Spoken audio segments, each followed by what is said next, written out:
Shabbat Shalom. We are celebrating Tu B'Shavat today. And on Tu B'Shavat, it's the New Year of the trees. We rejoice in the fruits from trees and the fruit of the vine. We celebrate the wonderful gifts of the natural world that are provided by God. Gifts that delight our senses and give our bodies life. At such a time, it's appropriate to consider the commandments of God concerning first fruits and tithes from our produce. The Torah is careful to draw distinctions between various types of produce and to define the commandments concerning tithing. Tithing was already a known practice at the giving of the Torah. We see it first in the first book of the Torah, Bereshit, when Avel and Cain are coming before God with their gifts. And even then they knew which gifts were appropriate for which things and which were not. Tithes on our produce were to be separated before any produce could be eaten or enjoyed. Fruit taken as the tithe from one tree could also represent the owner's other trees of the same species, but not of other species.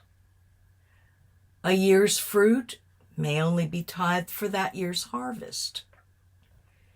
These, of course, are the sort of examples of tithing which we should be doing even if we own no fruit trees and harvest no crops. Tu B'Shavat marks the beginning of spring in Israel. Pardon me. It may seem very early to us, but at this time of year, sustaining rains, hopefully, are at the peak of their power, and nature responds, brimming with many buds of new fragrant life. And we even see some of them here this early, although it's always a surprise, I think. To mark this moment, school children traditionally plant trees.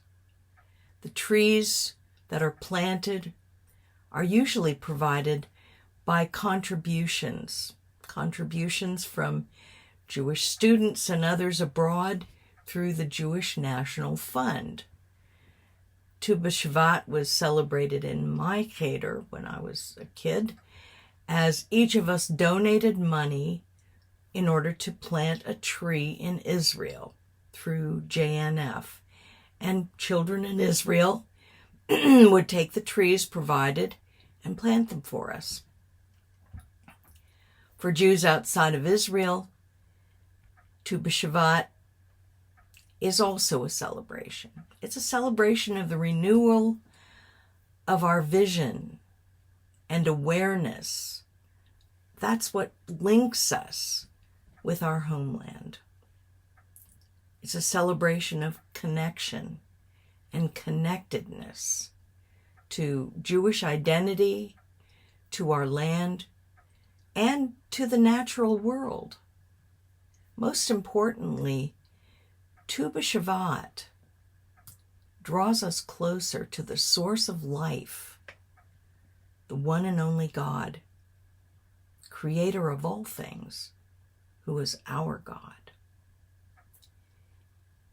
In the 17th century, Jewish mystics of Sfad developed a special Seder, or service, to mark Tu B'Shavat. Their efforts were influenced by the esoteric meaning in Devarim 20, verse 19, for man is like the tree of the field. And of course, we sing we sing a song called The Trees of the Field Will Clap Their Hands. Like the Passover Seder, the Tu B'Shavat Seder may include 4 cups of wine with various percentages of red and white wine. The Seder includes readings about trees and fruit from Jewish literary sources. This new form of celebration spread from Sfat to Sephardi communities in Turkey and Italy, Greece, and later to Europe, Asia, and North Africa. Our celebration, which is an adaptation of this, speaks of the need for renewal, not only in the physical world, but in the spiritual world as well. We read in Bereshit 1 that God created man. God created man. Very specifically, God created man in his image. And we read, and God blessed them, and God said to them, "Be fruitful and multiply and fill the earth and subdue it, and have dominion over the fish of the sea, over the fowl of the air, and over every living creature that moves upon the earth." And God said, "Behold, I give you every seed-bearing plant on the earth, and every tree that has fruit."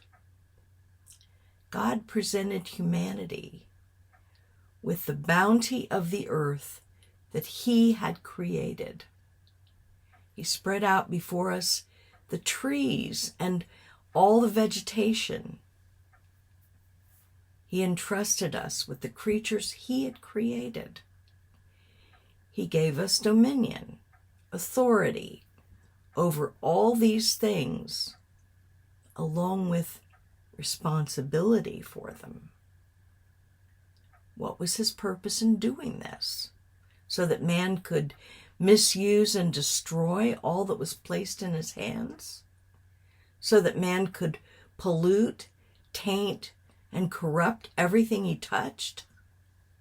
God's desire was that we should take responsibility for the plants and animals, caring for and using them properly and with respect.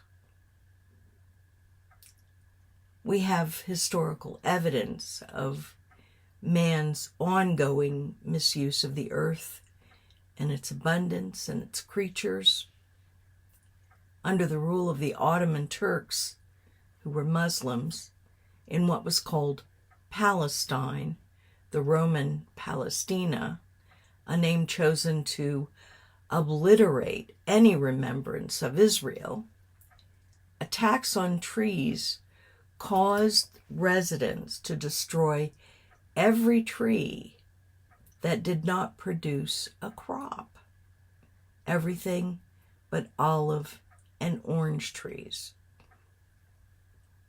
Nothing was done to care for the earth because many of the owners were absentees, renting land to those who also didn't care about its proper management or understand how to make it fruitful because they had no relationship with it. Neither the landowners nor the residents understood proper land management, and they didn't care that the vegetation brought precipitation. Without trees, there was less and less rainfall and more wasteland. Only with the beginning of our return in the 1800s and the eventual reestablishment of the nation and state of Israel has the barren soil been replanted with trees by Jewish National Fund and other agencies.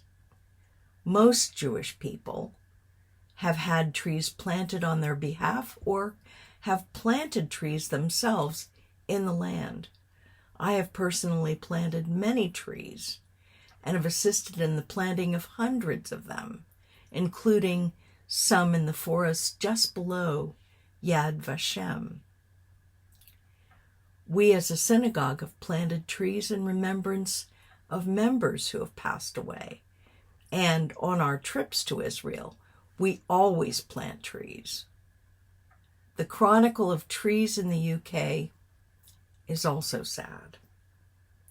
Most of the forests in the UK were destroyed when landowners enclosed their land for the purpose of grazing sheep and planting crops.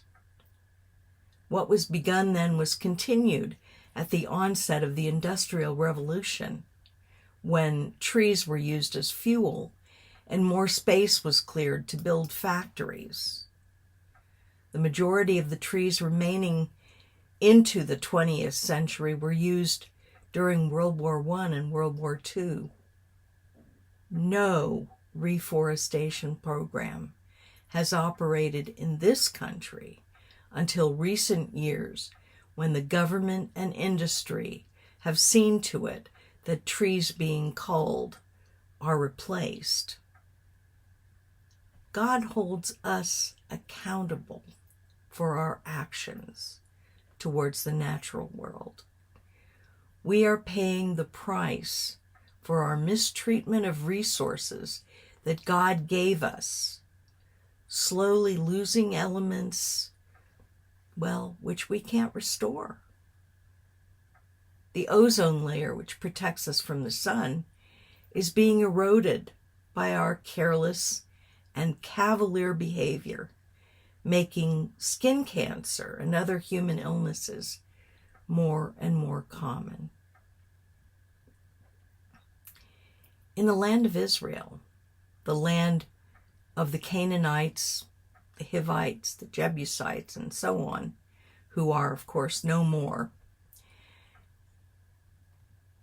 we have the land described by the 12 spies as a land of abundance, a land flowing with chalav v'davash, milk and honey, filled with vineyards, olive and fig trees, date palms, fields infused with grain, orchards, and every good thing. God gave this land to Abraham, Yitzhak, Israel, and his descendants, to us forever.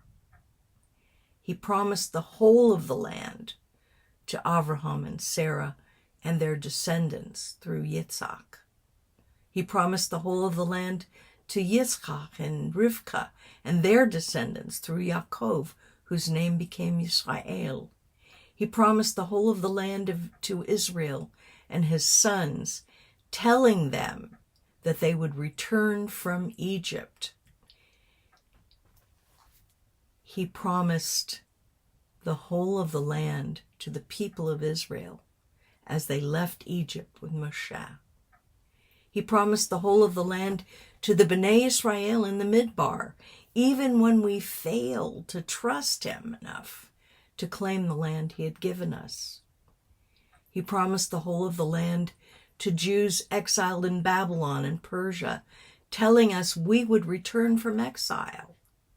He promised the whole of the land to our people when we began this final and most universal dispersal from which we have been returning since the 1880s.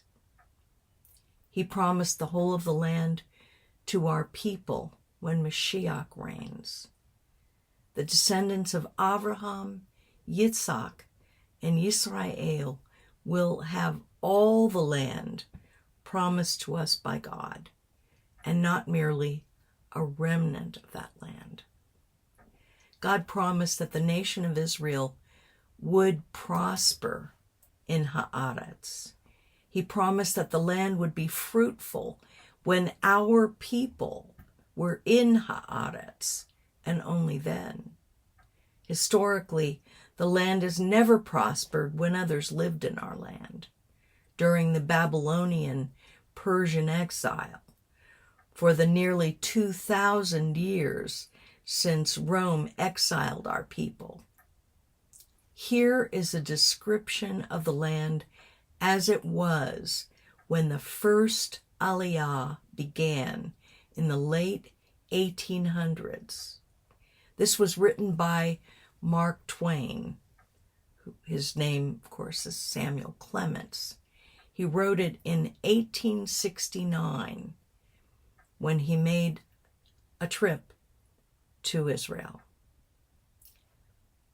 We traversed some miles of desolate country whose soil is rich enough but is given over wholly to weeds.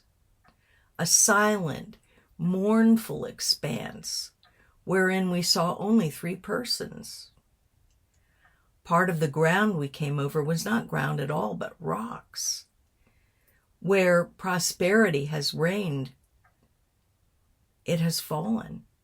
Where glory has flamed and gone out, where beauty has dwelled and passed away, where gladness was and sorrow is, where the pomp of life has been and silence and death brood in its high places, there this reptile makes its home and mocks at human vanity.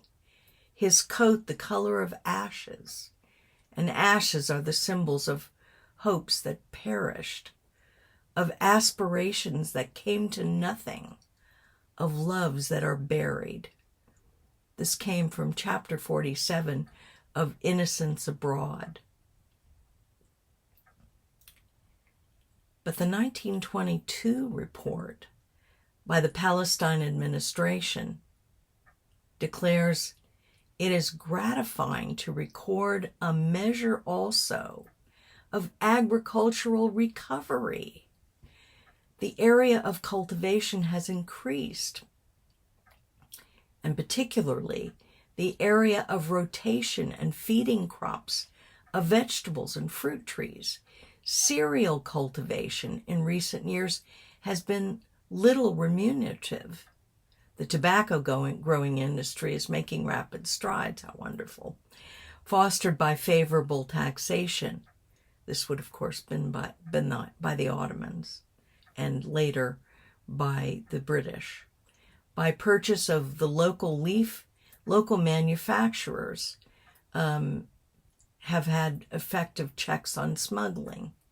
The orange season in the beginning of the year following improved methods of irrigation was unusually profitable. The afforestation program of the government is being furthered. That was the Jewish part of the government, the Jewish administration, is being furthered by the keen interest and active cooperation of the people themselves, to which a general celebration of Arbor Day, that is Tu B'Shavat, a festival of tree planting by school children, bears testimony. God's promise. The desert will blossom as the rose. Our people have taken their commission from God to care for our land seriously, and not only in regard to trees. We have seen the successful planting of even non-indigenous crops like bananas, rice, and cotton. Israel leads the world in drip irrigation design. Reforestation has caused the return of rain and the refilling of aquifers. Israel today typically has as much rainfall as the UK. Israeli scientists have developed hydroponics. Israel has engineered the use of brackish water, that is, water which is mixed salt and fresh, for irrigation purposes. Israeli farmers use colored plastic sheets to control the timing of the crop ripening process. Israeli wines are consistent winners of international awards, and the production of olive oil has also been restored. Israel exports fruit, flowers, vegetables, and herbs all over the world. Average Israelis have been personally involved in the welfare of the land and its vegetation long before it became politically correct to be green. Many Israelis have yet to realize, however, that all good things come from God. We read in Romans 1, "For the invisible things of God from the creation of the world are clearly seen, being understood by the things that are made, even his eternal power and his Godhead, so that they are without excuse, because when they knew God, they did not glorify him as God, neither were they thankful." God is the cause of Israel's physical restoration to the land. Although many Israelis have been involved in the outworking of his plan, God is the cause of success in repropagating the land and restoring its fruitfulness. It is God who sends the rain and provides the sun. It is only through God's goodness that Israel continues as a nation, despite every attempt by Hasatan to destroy the land and the people of the land of Israel. All that God has done in the land of Israel and with the people of Israel is for a purpose. Israel, in a very special and unique way, belongs to God. Israel is described as God's inheritance in the earth. All that God has promised Israel will come to pass, so that all people everywhere will know and recognize the eternal God, that he alone is God. Israel's restoration and prosperity is being accomplished so that the name of God will be honored and glorified in all the earth. All this is happening as part of God's plan to restore the nation and people of Israel spiritually to our covenant relationship with him. More restoration and renewal is on the horizon, as Mashiach will return to establish his righteous kingdom and tikkun olam, the restoration of all things. Torah compares human beings to trees. Trees go through cycles during their lives. The fruitful tree of summer divests itself of its fruit in autumn, and slowly it loses its leaves. As winter descends, the tree stands shorn of foliage and seems dead. But when Tu B'Shavat comes, although the temperatures are still low and all vegetation seems frozen, the sap of the trees begins to flow. Sap rises slowly from roots buried in the hard soil, infusing renewed life into branches that reach toward heaven. In our lives, we go through similar cycles, periods of renewal and growth alternate with times of seeming stagnation. This cycle is part of human nature, a nature which God created, as he did that of the trees. But unlike the trees, human beings may become discouraged when spiritual advancement seems to cease. The trees know that such low periods will be followed by positive change, yielding new opportunities for growth. Trees do not become stressed or depressed because they trust in God's plan. And this is the message for us as we celebrate Tu B'Shavat. Winter is a time of physical lethargy, and we may also feel spiritually lethargic, lacking in energy and vigor.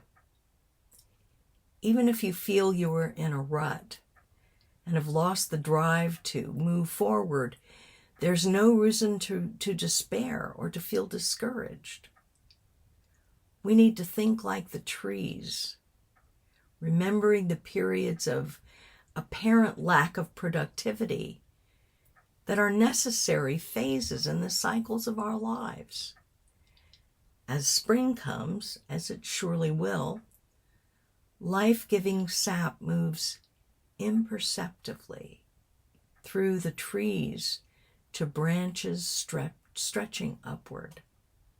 And we're reminded that they who wait upon the Lord will renew their strength. We will have renewed energy produced deep in our spiritual reservoirs through God's power, so long as we set our goals and our focus on the things of God and sink our roots deeply into His truth.